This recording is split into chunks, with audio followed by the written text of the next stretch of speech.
అండి, welcome to my channel. నేను మీ కల్పనానండి. ఈరోజు వీడియోలో అయితే ఉండల పాయసం అనేది చేశానండి. మా అమ్మ చేసి పెట్టేది చిన్నప్పుడు, అదైతే చేశాను. చాలా టేస్టీగా వచ్చిందండి. ఇప్పుడైతే రకరకాల పాయసాలు రకరకాలు చేస్తున్నాము, కానీ ఈ టేస్ట్ ఎప్పటికీ రాదండి. అంత బాగా చేశాను, అంత బాగా వచ్చింది రెసిపీ అనేది. మీరు కూడా ట్రై చేయండి. మీకు ఎలా వచ్చిందనేది నాకు కామెంట్ చేయండి.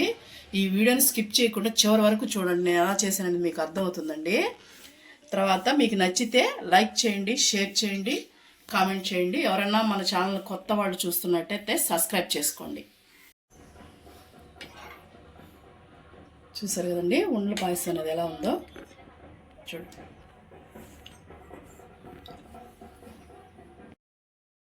ఉండల పాయసం కోసం పచ్చెనపప్పు అంటారు కదండి, శనగపప్పు పచ్చెనపప్పు అంటారు. పచ్చెనపప్పు అది తీసుకున్నాను, ఒక 50 గ్రాములు. నేను ఒక 2-2.5 గంటల ముందు నానబెట్టి పెట్టుకున్నానండి. అవైతే ఇప్పుడు మనం కడిగేసి పొయ్యి మీద వేసుకుందాం. చూడండి, నేనైతే కడిగేసుకున్నాను 2-3 సార్లు. ఇప్పుడు మనం దీంట్లో వేసేసుకున్నాము. వేసుకొని నీళ్లు పోసేసుకున్నామండి. ముందు పచ్చెనపప్పు అనేది కొంచెం సగం ఉడకాలండి, అందుకోసం అయితే పోసుకుంటున్నాను నేను. స్టవ్ మీద పెట్టేసుకుందాం. చూడండి, స్టవ్ మీద అయితే పెట్టేసుకున్నాను. అదే మీడియంలో పెట్టేసి ఉడుకుతూ ఉంటుంది. ఈ లోపల ఇదిగోండి, ఇది తీసుకుంటున్నాను నేను. బియ్యం పిండి అనేది ఇది సగం బౌల్ తీసుకున్నానండి. ఇది ఒక 100 గ్రాములు ఉంటుంది. పొడి బియ్యం పిండి తీసుకున్నానండి. మీ దగ్గర తడి బియ్యం పిండి ఉన్నా తీసుకోండి, పర్వాలేదు. లైట్గా కొంచెం సాల్ట్ అండి, అంతే, ఎక్కువ అవసరం లేదు, స్వీట్ కాబట్టి. మరీ చప్పగా ఉంటాయి కదా ఉండలు అనేది, అందుకని కొంచెం వేసాను. ఇలాంటి నెయ్యి మనకి తగినంత వేసుకోండి, మీకు ఎంత కావాలో అంత. నేనైతే కొంచెం వేసాను. 3 ముందు మిక్స్ చేసుకుందామండి. ఇది చాలా బాగుంటుందండి. పాతకాలంలో మేము చిన్నపిల్లకాయలప్పుడు మా అమ్మ ఎంత బాగా చేసేదంటే ఇది సేమ్ అలానే చేస్తున్నానండి నేను. భలే టేస్ట్ ఉండేది. మేము అందరమే 4 ఉంటామండి, మేము పిల్లలమే. భలే కొట్టుకునేదండి ఈ పాయసానికైతే. గబా గబా చేసేస్తుంది మా అమ్మ నిమిషంలో, కానీ టేస్ట్ మాత్రం అదిరిపోతుందండి. ఇప్పుడు మనం తగిన నీళ్ళు పోసుకొని మన చపాతీ పిండిలాగా గట్టిగా అంటే మరీ గట్టిగా కలిపేయకండి, చూపిస్తాను నేను ఇప్పుడు.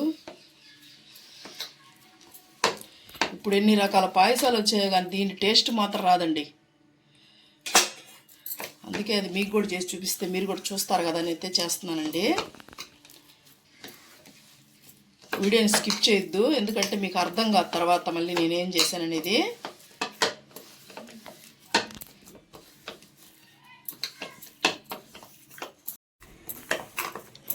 చూడండి ఎలా ఉందో. ఇలా మరీ గట్టిగా కాకుండా మరీ లూజ్గా కాకుండా ఇలా కలుపుకోవాలండి. చూసారా అంత స్మూత్గా ఉంది పిండి అనేది. ఇలా కలుపుకున్న తర్వాత మనం ఇదిగండి చిన్న చిన్న ఉండలండి, ఇలాగ చూసారా, చిన్న బాల్స్ అలాగా చేసుకొని రౌండ్గా ఇదిగండి పొడుగ్గానే చేసుకోవచ్చు, రౌండ్గానే. మా అమ్మ అయితే ఇలాగే చేసేదండి, అందుకని ఇలాగే చేస్తున్నాను నేను. మాకు పిండి అయితే కలిపి ఇచ్చేసేదండి. మేమైతే కొట్టుకునే వాళ్ళని ఏం చేస్తా అనేసి చిన్నవి వేసుకోండి, తొందరగా ఉడుకుతాయి. నలుగురివి నేను చేస్తా తొందరగా అయితే తినాలని నేను చేస్తా అని చేసేసేవాళ్ళం అండి. అన్నీ అలా ఉండేది అప్పట్లో. అయినా ఆ రోజుల్లో వాళ్ళు 4 పిల్లలకి చేసి పెట్టేసేవాళ్ళు. అంత ఓపిక అండి వాళ్ళకి, ఏది అడిగితే అది పిల్లలకి. ఇప్పుడు ఇట్లాగే చూసారు కదా, ఇదే సైజు అన్నీ నేను చేసేసుకుంటానండి. చూసారు కదండి, ఒక 5 నిమిషాల తర్వాత ఎలా ఉడికిందో చూపిస్తాను మీకు. ఇదిగోండి సగం అలా ఉడకాలండి. ఉడికిన తర్వాత ఇప్పుడు మనమైతే ఇదిగోండి మొత్తం చేసి పెట్టేసుకున్నామండి. నేను ఉండలనేది అన్నీ దీంట్లో వేసేసుకున్నాము.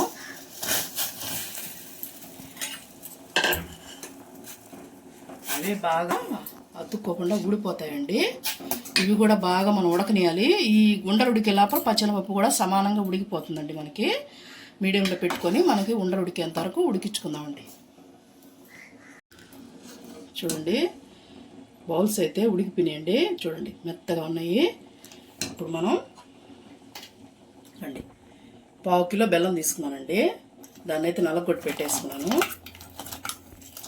బెల్లంతో చేస్తారండి ఇది.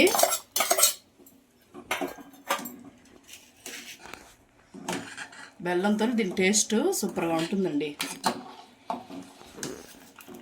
అసలు ఎంత బాగుంటుందో నేను చెప్పానండి కదా, మీరు ట్రై చేయండి ఒకసారి. ఎలా వచ్చిందనేది నాకు కామెంట్ చేయండి మీరు చేసి, అప్పుడు తెలుస్తుందండి దీని టేస్ట్ అనేది మీకు. బెల్లం అంతా కరిగేంత వరకు కుక్ చేసుకుందాం మనం. చూడండి ఎంత బాగున్నాయి చూసారా ఉండలు.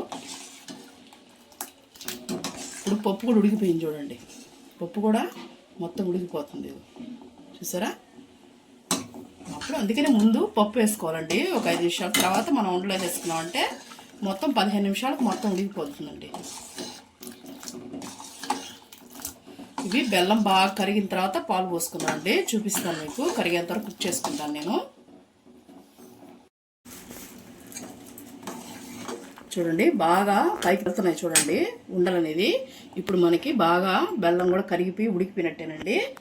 ఇప్పుడు దీంట్లో ఇదిగోండి జీడిపప్పు అనేది వేసేసుకుంటున్నాను. నేను నెయ్యిలో వేయించుకోవట్లేదండి, మా అమ్మ ఇలానే వేసేది, మేము అలాగే వేసేస్తున్నాను నేను కూడా. అలానే బాగుంటుందండి. దాంట్లోకి మనం నెయ్యి ఫ్లేవర్ ఎక్కువ తగలనీయకూడదు మనం. కొంచెం యాలక్కాయ పొడి, చక్కెర వేసి నేను పట్టి పెట్టుకున్నానండి, అదైతే వేసుకున్నాను. ఒకసారి బాగా కలుపుకోవాలండి. ఎందుకంటే ఇది అప్పట్లో మా అమ్మ చేసేది కాబట్టి ఎక్కువ నెయ్యి కానీ అది వాడేది కాదండి, ఇలాగే వేసేసేది.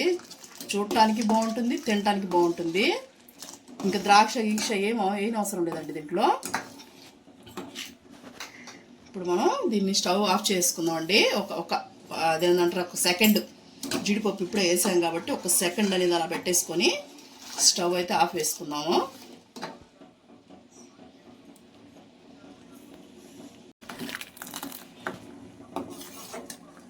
చూడండి సెకండ్ అయితే అయిపోయింది. ఇప్పుడు నేను స్టవ్ ఆపేసుకుంటున్నానండి. స్టవ్ అయితే ఆపేసుకొని ఇప్పుడే పాలు పోసుకోవద్దండి, ఎందుకంటే మనం వేడి మీద పోసామంటే పాలు అనేది విరిగిపోతాయి. కొద్దిగా చల్లారనిచ్చి పాలు పోసుకున్నామండి కదా. ఇప్పుడు మనం ఇదిగో లోట పాలు తీసుకున్నానండి నేను. 200 గ్రామ్స్ ఉంటాయి అవి. కొంచెం కొంచెం పోసుకుంటూ మనం విరగవండి, అప్పుడు కొంచెం కొంచెం పోసుకున్నామంటే. చూడండి ఎలా ఉందో,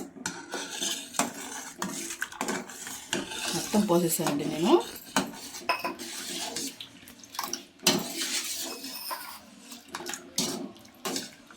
చూడండి ఇప్పుడు మనం దీన్ని ఇంకొంచెం చల్లగా పాలు పోసాం కదండి, ఇంకొంచెం చల్లారనిద్దాం, అప్పుడు సర్వ్ చేసుకుందాం మనం. చూడండి చల్లారిన తర్వాత పాలు పోసాం కదా మనం, చిక్కబడుతుంది ఇట్లాగా. ఈ టైప్లో ఉంటే సరిపోతుందండి. మీకేమన్నా ఒకవేళ పలసంగా అనిపిస్తే ఒక హాఫ్ స్పూను, ఒక స్పూను మీకు తగినట్టుగా వేసుకొని బియ్యం పిండి అనేది కొంచెం నీళ్ళల్లో కలుపుకొని వేసుకోండి. నాకైతే సరిపోయింది. అప్పుడు మనం వేసేసుకొని కలుపుకున్నామంటే సరిపోతుందండి. నేనైతే కరెక్ట్గా వేసేసుకున్నాను. చూడండి ఎంత బాగుందో పాయసం అనేది, చాలా బాగుంటుందండి. నేను చెప్పినట్టు ట్రై చేయండి మీరు.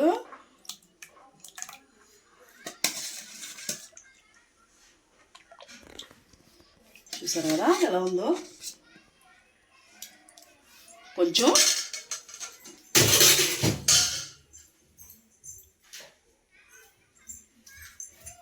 జీడిపప్పు అనేది పైన వేసుకుంటున్నానండి మళ్ళీ నేను గార్నిష్ కోసం. చూసారు కదా ఉండల పాయసం అయితే రెడీ అయిందండి.